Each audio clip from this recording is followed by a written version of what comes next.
She blinded me with science.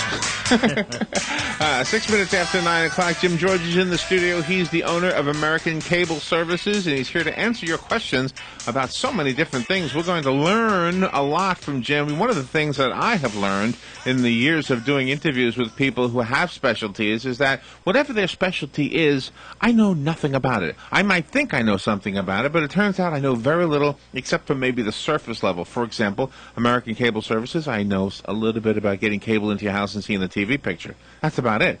Jim is here to answer your questions. So if you have a question in the course of the interview that you would like to ask, don't hesitate. The number is the WOCA Climate Control Source Hotline, 622-9622. Jim George, by the way, has been a friend of this radio show and this radio station for many, many years, so it's good to see him doing a show now with us. I'm trying to make sure all the microphones are on over here before I turn around and be a little bit more polite and face Jim. Good morning, Jim. Good morning. Good to see you again. Same here. Yeah, you've been involved with things we've been doing. You've been helping out with the new location over at the Paddock Mall. So you've been a part of this station forever. One of the behind-the-scenes people forever. Right. Last time I saw you and Robin, you had shovels and brooms in your hand. And sledgehammer. Larry had a sledgehammer. Yeah. And you did a great job. Everything got cleared away. And I think I saw you on a ladder. Yes. Yeah. Clipping wires. And trying to get wires out of the old Piccadilly structure so they could put your new wires in, right? Correct. Let me start there. That's a good question. Back then, however long those wires were put in, 20, 30 years ago, they were wired. Now we use things called, not for electricity, but fiber optic. Yeah, fiber optics. What is fiber optic? I'll just start with maybe a simple question. I don't know. Well, it's just a basic question anyway. It's just a piece of glass. And you know what glass is? Glass is sand. So you take some silica sand, you heat it, and then it melts, and then you pour it into a mold, and then they stretch it.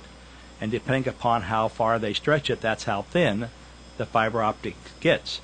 And depending upon how pure that sand was there any moisture in the sand when they did it, then you have a pure piece of glass, and you can send a signal hundreds of miles. Actually, you can send a signal all the way across the United States on a fiber. Wow. And that signal, that piece of fiber that you just described can send how many signals at one time? Well, it's literally unlimited. Really? Because just like you can see blue and you can see red and you can see green, fiber has different optic colors in it.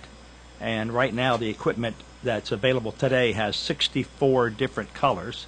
And each of the colors can send thousands of channels. So if you multiply thousands times 64, there's literally no limit to how much information a fiber can carry. So anything that can be sent on a wave frequency, yes, I'm trying to imagine this, can be used. A fiber optic can be used for, but the one thing that cannot be used for, I'm waiting for you to correct me if I'm wrong, is electricity, right? Correct, because there's no wire in it to carry electricity. So and this has replaced the coaxial cable that we're familiar with?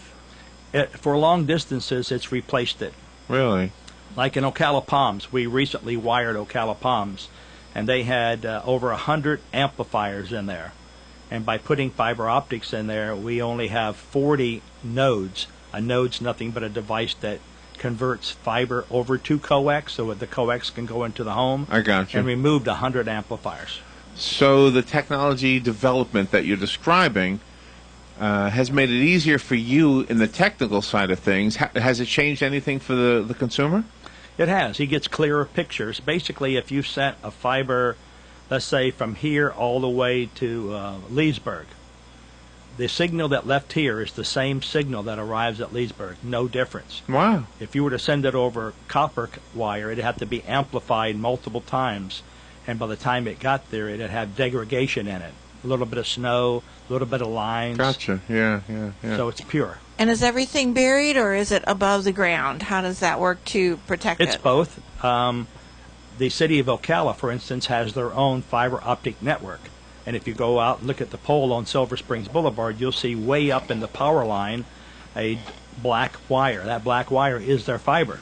Oh, really? And they have they literally cover all the way from Dunellen to Leesburg, almost to Atlanta, Georgia. They even supply fiber for Cox out of Gainesville.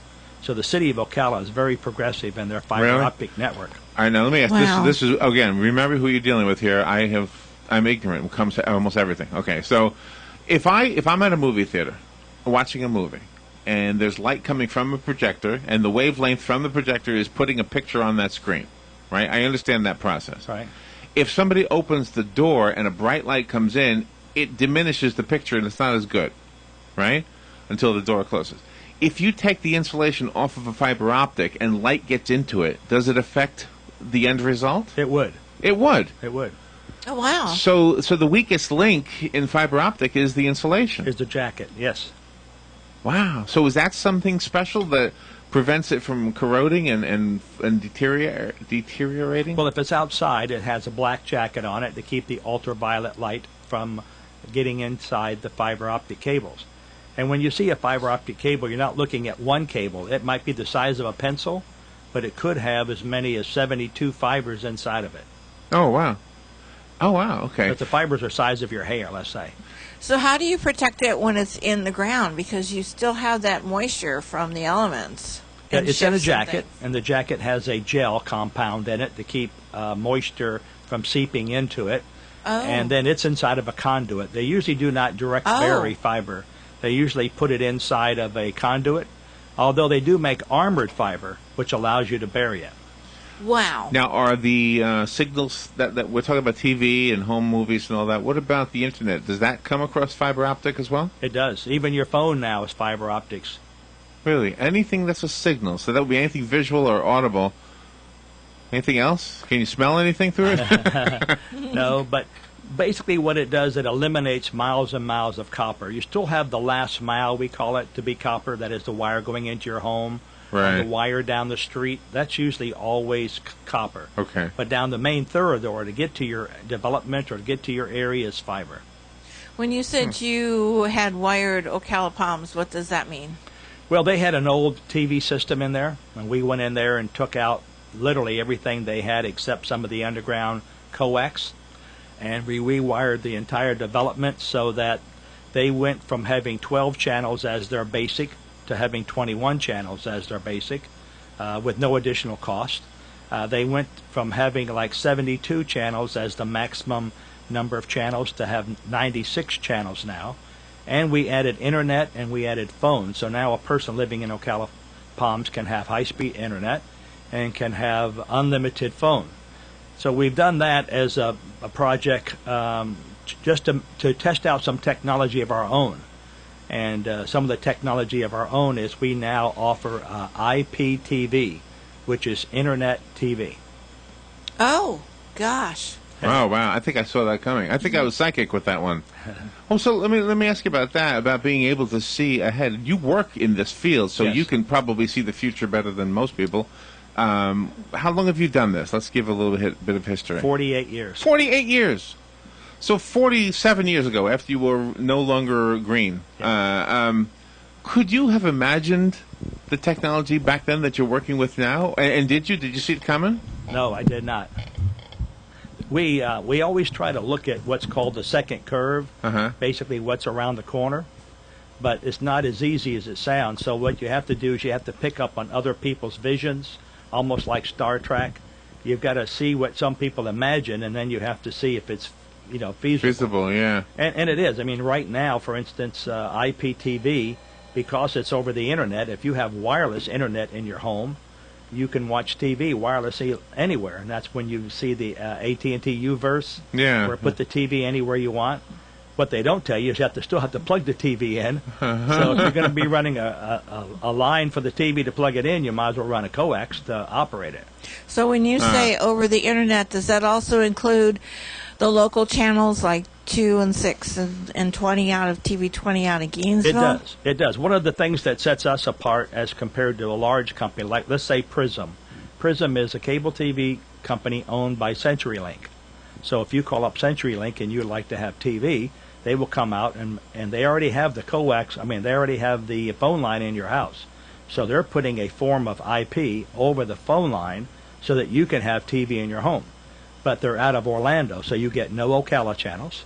you get no Gainesville channels. You Oh. only get Orlando channels plus the national feeds like USA, ESPN. Oh, wow. What we do is the same thing, only we offer Ocala channels and we offer Gainesville channels. And very soon, I would say by this time next year, we'll be offering like 2,000 and 3,000 channels to anybody who wants them from anywhere in the world. You want a Brazil channel, you have a Brazil channel. Wow. I've always wanted a Brazil channel. Yeah. Especially during Mardi Gras. Yeah. All right, let's go to the phone. Jim George is here. If you have a question about some of the things he's talking about, this is a good time to call. The number is the WOCA Climate Control Source Hotline, 622 WOCA. Good morning. You're on the air with Jim George. Yeah, good morning, Jim. You kind of go back in time a little bit like I do when high fidelity was the big thing years back. Was that originally introduced in this country, or was that a foreign invention? No, I believe the high fidelity was ours. Stereo came out of Great Britain. Oh, out of Great Britain. Okay, and that came later, though, right? Yeah, it came as a mistake. Really? You know how you're trying to create one thing and another thing happens? Right. And they realized that they could do multiple channels, stereophonic. Yeah. Have there been any later developments since then that would be, let's say, better than high fidelity? Well, yes. Now you have the surround sound. Okay. And you have the different levels of like 5.1, 6.1. All that means is 5 main speakers and 1 woofer, or 6 main speakers and 1 woofer. And now they have 7, speakers and 1 woofer. And but when you're in those rooms, like Larry wants to have a man cave. I do want a man cave. The sound is unbelievable. Right. How does that work with wireless speakers? I never could quite figure that out. It must be a battery-operated deal, right? It is. And does it work off one component sends a signal to all the surrounding speakers? Is that more or less how it works, or? Well, everything goes to every speaker. What happens is the speaker discriminates what frequency response to operate on. But they have different ones. I mean, they may in fact have a system, someone could correct me on it, that only sends that particular bandwidth to that particular speaker. So how do you stop from getting your neighbor's signal on your sound? Good question. It is. It's difficult. You have to keep the signal level low so that it reaches your speakers but doesn't reach outside. It's like when you have a wireless access point in your house for internet.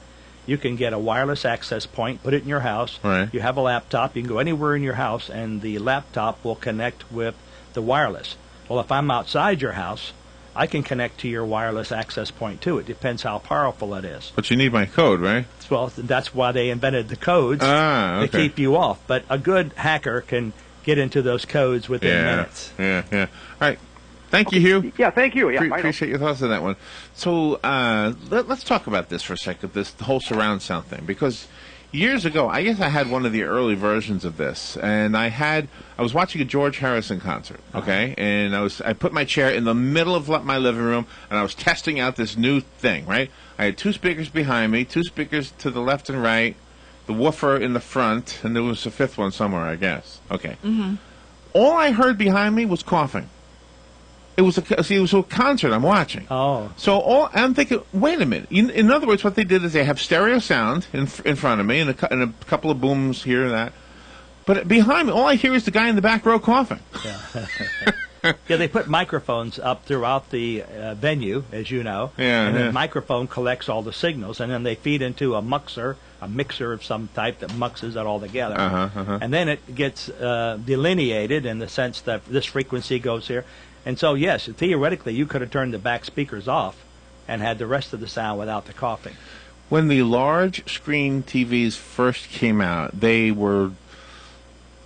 had issues. Now they're so unbelievable, right? They're thin, they're bright, they're huge. They're large. And the other ones used to be so heavy. I remember moving Robin's son from one apartment to another, and the thing weighed as much as a truck, I think. Yeah, it was heavy and huge. And you really couldn't see it that well if you weren't directly in front of it. So that's another technology that's changed. Exactly. Well, everybody has gotten on the bandwagon with the 1080i, the large screen TVs that have 1,080 lines of resolution, and that's called high def. And actually, that's going out now. They have a new one called 4K, which is 4,000 lines of resolution. Fox in California is already experimenting with it. Disney is already making movies in it.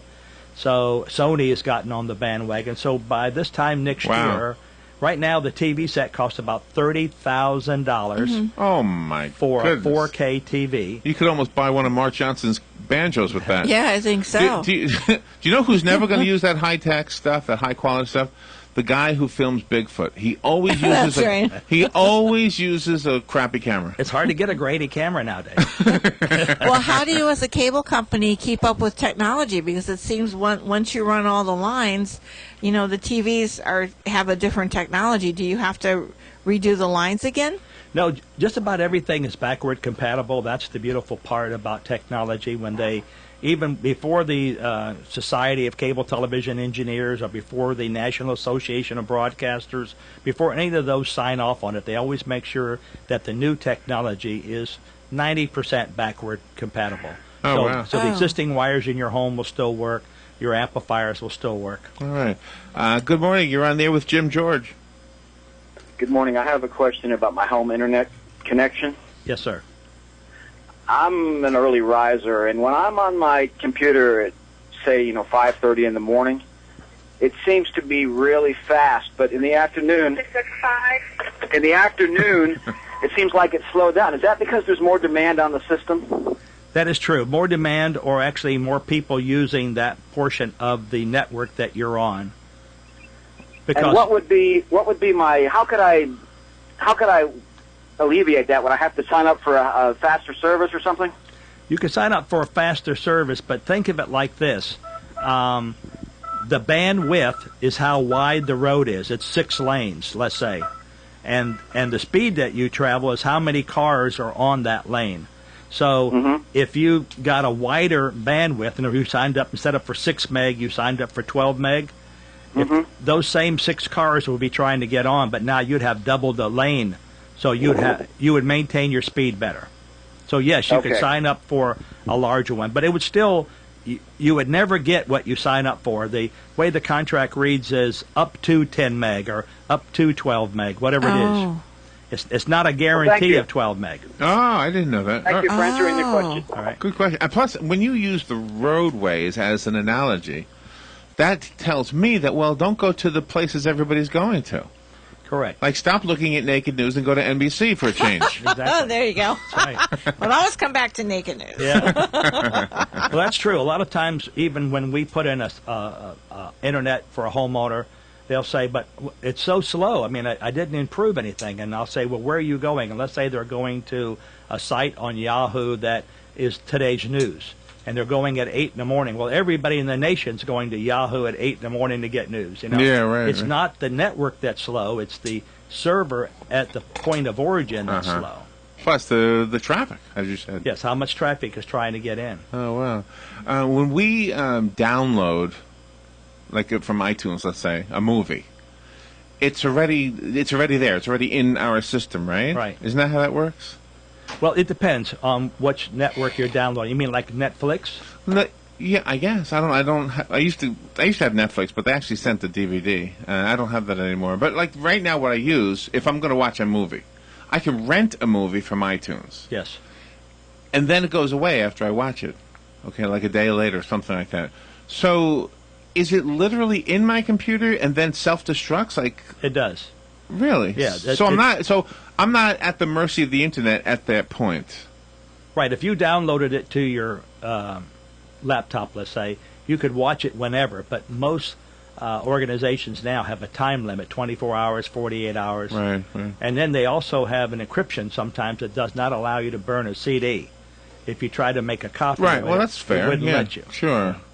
But I guess what I'm trying to say is, let's say my internet went out, and I rented a movie. I could still watch it because it's really not coming by the internet. It's on my computer, right? Oh, yes. Okay. I guess that's what I wanted to know. I mean, I know the ones I buy are on there because I can see them on there, but I wasn't sure about the ones I rented. Good morning. You're on the air with Jim George. Good morning, Mr. George. I'm electronically challenged, and my problem is, or question is to you, let's say you have a bunch of emails and some stuff you decide not to open because you don't know how you got it and you don't know who sent it. Now you delete this. Now supposedly it's deleted, but yet I keep hearing stories that the computer professionals can retrieve on this stuff, and I thought it disappears once you hit delete, and apparently some of this stuff still sticks around. Now I'm just wondering how that works, and I'll hang up and listen to your answer. Thank you. Sure. Well, I'm not necessarily the computer guy, but I can basically answer this question. When you get an email and you delete it, it goes into your delete file. And then from time to time, you need to actually empty your deleted file. And if you don't, then it has all the information. It's just stored in a different part of your computer in the delete file. So you empty that. From time to time, you need to go to your trash bin, which is usually a symbol on your home page or on your opening page, and you need to empty that, because that's any kind of program or anything that you downloaded once and you don't want it anymore. When you empty the program, it's still in your computer. It's just in that trash bin, and now you have to empty that trash bin. But a hard drive has multiple layers, and you and I can access like the first 2 layers of it, where we can record or we can record over something. But the information never goes away. It's on your computer forever. And someone like the Sheriff's Department has a software, and they can interrogate your computer and get anything that has ever been on it anytime, anywhere. Oh, wow, wow. Yeah, and we knew that, but I've often wondered about people who resell their computers. Is that information on there? I mean, It is. The State's Attorney's Office gave about 20 computers to Marion Technical Institute for the students to learn how to repair and how to internet and do networking and such. And they had their IT guy empty all the information off the computers. When the students got it, they were pointing out to Tim Turner, who was then the instructor, look what's on this computer. Oh, wow. Really? And then, so what they had to do was take the actual hard drive out, destroy it. And then hard drives are fairly inexpensive, and put new hard drives in. The information was on the hard drive. I guess. Even though they deleted it and had a professional delete, wipe the service clean, it's still there. Let me guess that the kids found something from Brazil. Am I right?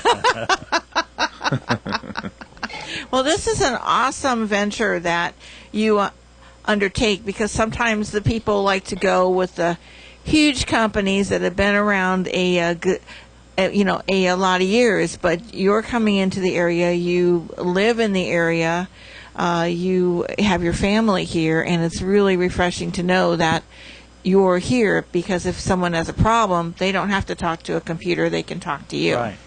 Well, for the last 4 years, we have been trying to create a way to get channels from all over the world, including Gainesville, Ocala, and the rest, and give them to you in an IP format as live streaming.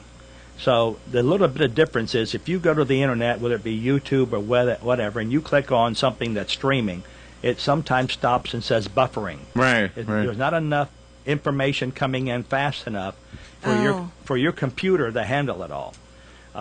So live streaming has been a challenge. That's number one. Number two, an MPEG-2 or MPEG-4 movie takes a lot of bandwidth, like 20 megs. So if you really wanted to watch a full movie in high def, you'd need 20 megs of streaming. And that's just a lot of megabits to be buying. Yeah, right. So what we've done is we've created a way to take 20 megs and shrink it down to 4. So anybody that has up to 4 megabits of internet can download an MPEG-4 motion picture. We are looking forward to learning more from you, Jim. This is going to be a fun program that you're bringing us. And I didn't even get to ask you about my man cave ideas. Yeah. So we'll have to do that next week. Yes. You're helping us with WOCA. Can you give us a sneak peek about some of the things that you're going to put there that we don't have here? True. Yes, we're going to give you color cameras. And these color cameras will be IP cameras, which means not only can you, Larry, determine which camera is on at which time and focusing on who. Good. I'm glad I'm the one in control of it. Right? Yeah. But also, because they're IP cameras, anyone with that knows the IP address of that camera can get into it remotely and see what's going on in the office. So if you're home at night and you're bored, you can go type in the IP address, and you can look at all 4 cameras or all 6 cameras. Oh, wow. And that channel, those cameras, will be on our IP TV system, And anybody in the world that would like to watch your streaming video would just subscribe to one of our little boxes. It's basically a little bit larger than a cigarette pack. They put it in their home, and live streaming goes over, and they can watch WOCA or HBO or whatever. All right, Robin, you're going to be on more cameras now than ever. Wow. Yeah. 'Cause none of them are going to be on me. I got to get my hair done. New clothes. Jim, as I mentioned at the beginning, you've been a friend of the show, a friend of the station forever. Thank you for your friendship, and it's very cool to have you doing a show now. So Yeah, well, thank you. Thank you for doing that. All right, do you want to give a phone number so people can contact you? Sure. Well, right now they can reach us at, of course, we're in Ocala, but it's 854-9795. All right, and by the way, we picked this Blinded Me by Science for you. You don't have to keep it. If you like it, we'll keep it. If not, That's fine. Tell us something else you want. All right, we'll take a little break, and we'll be right back. Thank you, Jim. Thank you.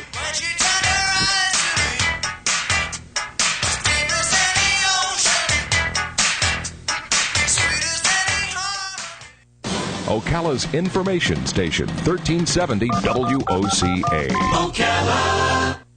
The weather is brought to you by myfwc.com. Life jackets save lives. Wear it, Florida. Partly sunny today. There can be a thunderstorm in spots near the coast this afternoon, or high 88 to 92. Then partly cloudy skies tonight, the low 59 and some inland spots, 72 along the coast. For tomorrow, mostly sunny day and warm, but with low humidity, high 82 on the beaches, 88 inland. For Sunday, mostly sunny, high 82 to 86. From the Florida Weather Center, I'm meteorologist Joe Lundberg. You're listening to WOCA News Talk.